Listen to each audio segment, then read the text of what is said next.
আসসালামু আলাইকুম। আজকের ভিডিওতে আমরা ঘুরতে এসেছি ম্যানিটোবার রাজধানী উইনিপেগে।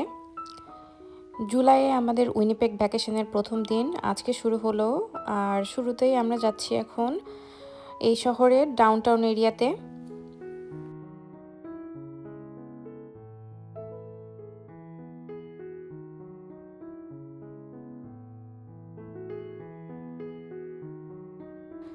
উইনিপেগ ডাউনটাউনে ঢুকতেই চারপাশে বড় বড় বিল্ডিং, বিজি স্ট্রিট আর পুরো সিটি অ্যাটমসফিয়ার দেখে বেশ ভালো লাগছিল।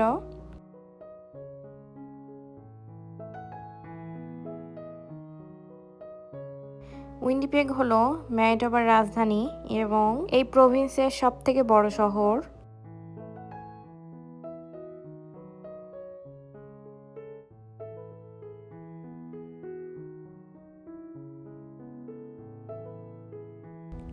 মডার্ন বিল্ডিংয়ের পাশাপাশি কিছু পুরনো আর্কিটেকচারও চোখে পড়েছে আমাদের এখানে, যেটা শহরটাকে একটা আলাদা ক্যারেক্টার দিয়েছে।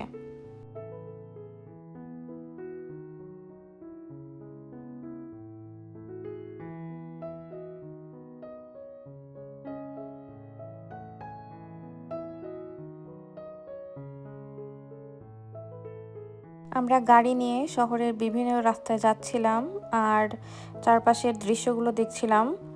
বড় বড় ভবনগুলো একটার পর একটা সামনে আসছিল, আর সামারের এই সুন্দর ওয়েদার পুরো শহরটাকে আরো প্রাণবন্ত লাগছিল।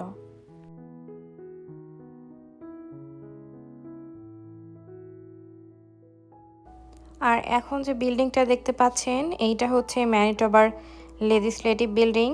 এখানেই এই প্রদেশের আইনসভা গঠিত হয়।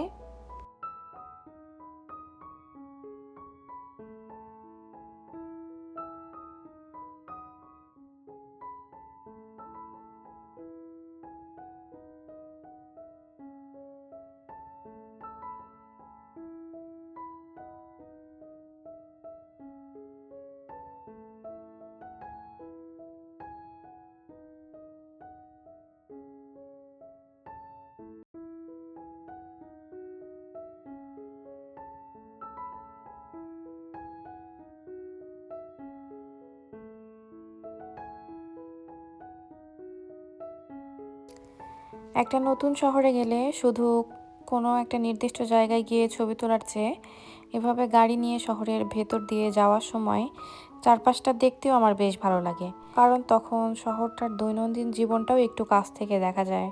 মানুষ কোথায় যাচ্ছে, রাস্তায় পরিবেশটা কেমন, ভবনগুলো কেমন, আর শহরটা আসলে দেখতে কেমন।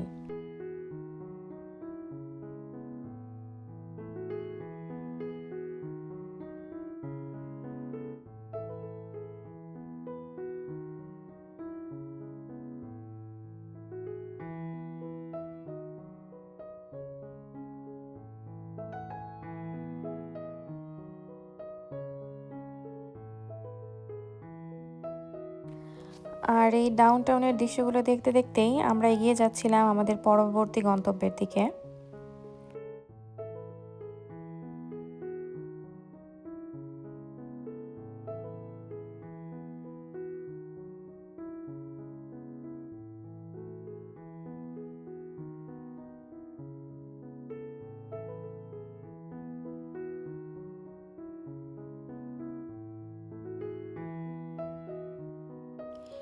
উইনিপেগের অন্যতম জনপ্রিয় এই জায়গাটায় এসে সামারের সুন্দর একটা ভাইব পেলাম।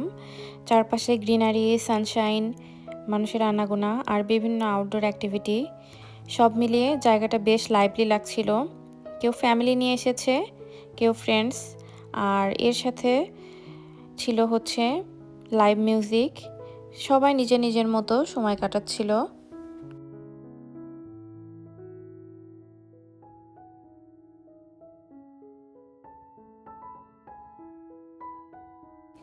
ফোক্সে এসেই আমাদের চোখে পড়লো অসাধারণ দেখতে ক্যানাডিয়ান মিউজিয়াম ফর হিউম্যান রাইটসের দিকে।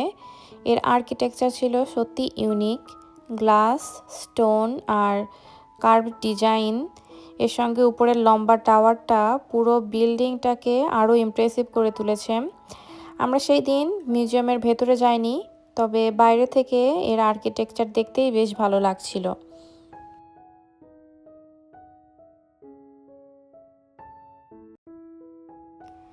এরপর আমরা চলে এসেছি দ্য ফোক্স মার্কেটে।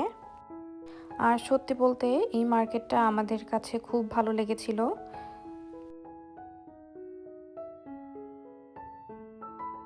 ভেতরে ঢুকতেই চারপাশে এত ধরনের দোকান, খাবারের জায়গা আর বিভিন্ন ধরনের জিনিস একটার পর একটা, দেখতে বেশ ইন্টারেস্টিং লাগছিল।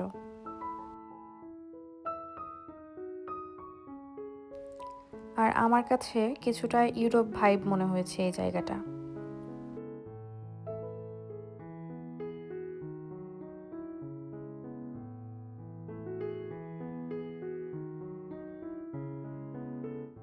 মার্কেটের ভেতরের অ্যাটমসফিয়ারটাও কিন্তু বেশ লাইভলি।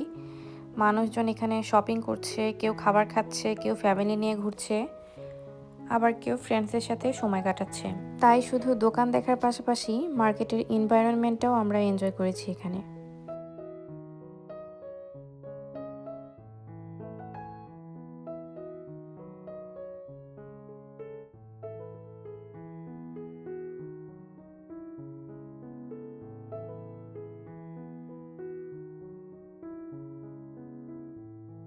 এই জায়গাটা ছিল গেম খেলার জায়গা।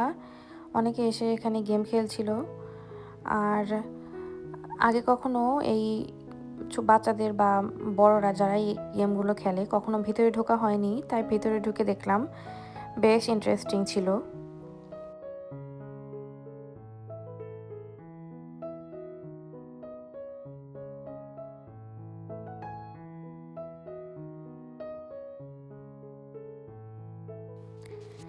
এই গেমটা আমার আরও বেশি ভালো লেগেছে, মানে ডান্স করতে করতে খেলা, যেটা খুবই ভালো লেগেছে।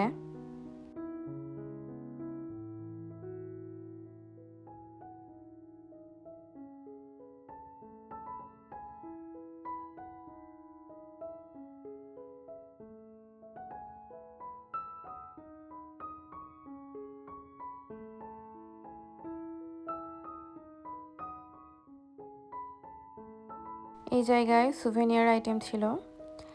আমরা এখান থেকে উইনিপেগ লেখা এই ম্যাগনেটটা কিনলাম। এটার দাম পড়েছে ট্যাক্স সহ $10।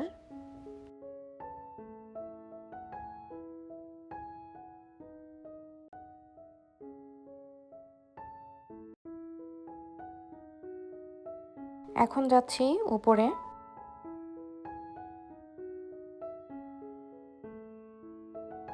আমরা যেহেতু পুরো মার্কেটটা কভার করেছি, তাই আপনাদের সাথেও পুরো মার্কেটটাই দেখানোর চেষ্টা করছি।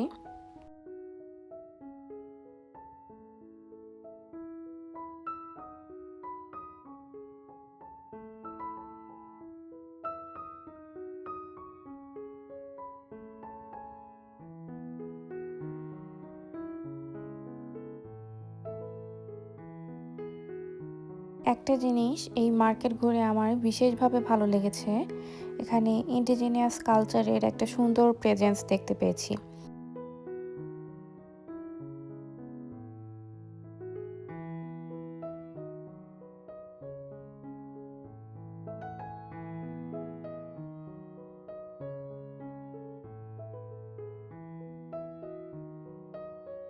আর এই দোকানটা জুড়ে, পুরোটা জুড়েই ছিল বেশিরভাগ ফুটওয়্যার আইটেম।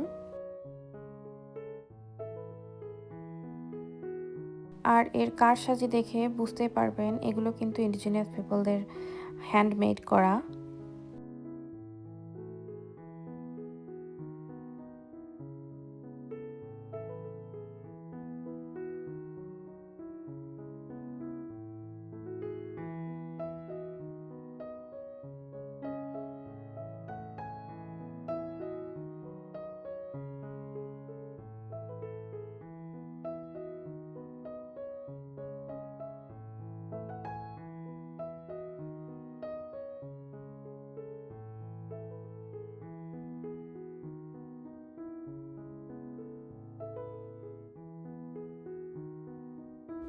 এখানকার প্রতিটা দোকানই এরকম ছিল, শুধু যে প্রথমটা এরকম না, সবগুলো দোকানই হ্যান্ডমেড আইটেম ছিল। আর সেগুলো ছিল সবগুলোই ইন্ডিজিনিয়াস পিপলদের।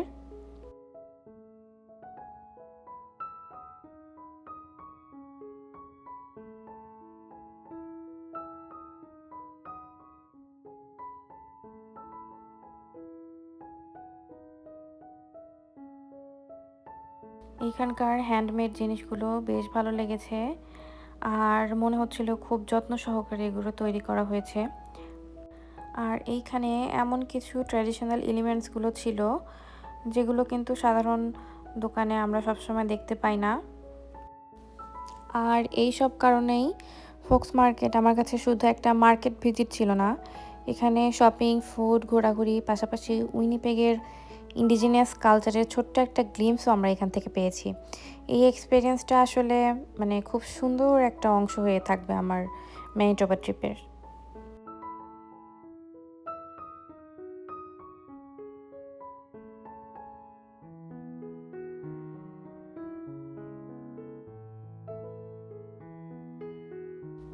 আর এই মার্কেটটার একদম আপস্টেয়ার্সে যাওয়া যায়, একদম উপর থেকে পুরো শহরটার ভিউ দেখা যায়, আর সাথে নদীটাও দেখা যায়। তো আমরা সেখানেই যাব এখন।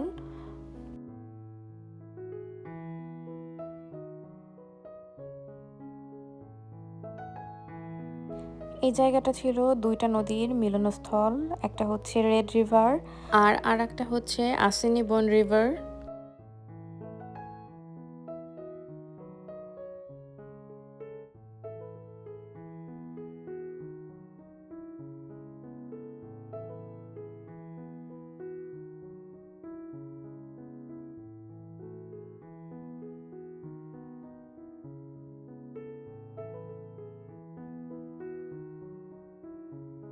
আর আরেকটা ইন্টারেস্টিং ব্যাপার হলো দ্য ফোক্স নিজেই রেড রিভার আর আসেনিবন রিভারের জাংশনে অবস্থিত। আর এই জায়গাটা ৬,০০০ বছরেরও বেশি সময় ধরে মানুষের গ্যাদারিং প্লেস হিসেবে খুবই গুরুত্বপূর্ণ। আর এখানে ইন্ডিজিনিয়াস পিপল এখানে ট্রেড করতো, পরে ইউরোপিয়ান ফার ট্রেড করেছে, দেন সেটলার্স এবং রেলওয়ে পিওনার্সরাও এই জায়গার সঙ্গে যুক্ত হয়েছে।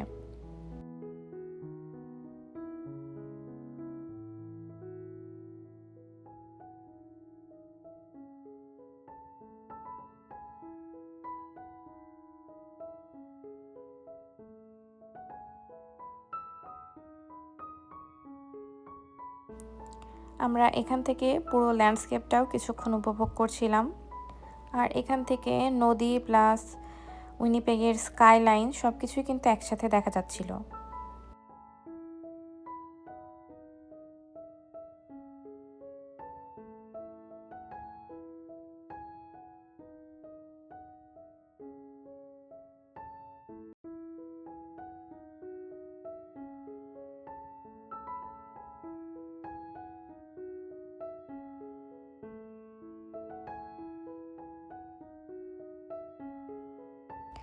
মার্কেট ঘোরা শেষে আমরা এসেছি নদীর পাড়ে।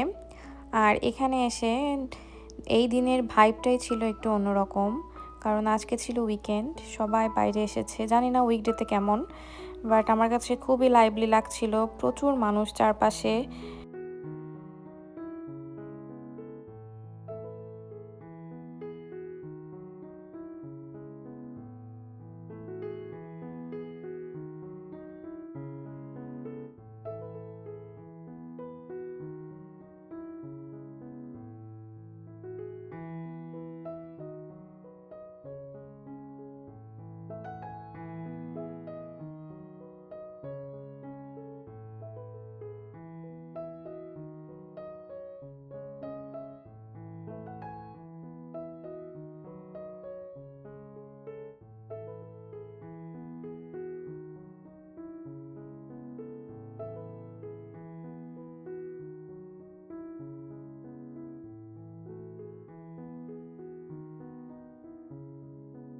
এখান থেকে হঠাৎ একটা ট্রেন যেতে দেখলাম।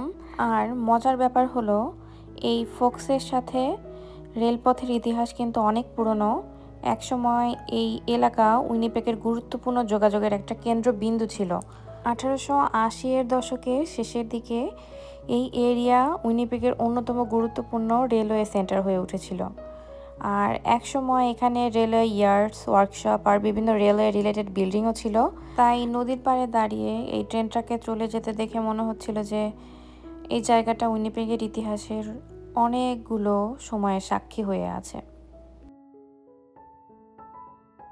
এই সামার টাইমে আসলে এইখানে কিন্তু বোট রাইডও করা যায়। পুরো উইনিপেগ শহরটাকে এক অন্যভাবে দেখায়। আর সেখানে আপনার কস্ট পড়বে $20 করে, ছোটদের আরেকটু কম।